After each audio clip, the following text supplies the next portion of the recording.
അതിരപ്പിള്ളിയിൽ revenue വകുപ്പ് ഉദ്യോഗസ്ഥരുടെ ജീപ്പിന് നേരെ പാഞ്ഞെടുത്ത് കബാലി.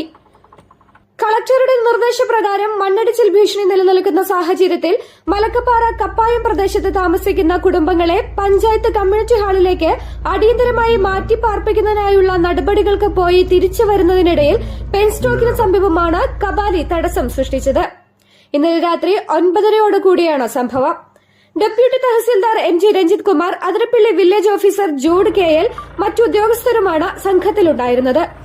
കബാലി ഗതാഗത തടസ്സം സൃഷ്ടിക്കുകയും ജീപ്പ് ചവിട്ടുകയും ചെയ്തു. പിന്നീട് ഫോറസ്റ്റ് ഗാർഡുമാർ വന്നതിനു ശേഷമാണ് റവന്യൂ ഉദ്യോഗസ്ഥർ യാത്ര തുടർന്നത്. അതെ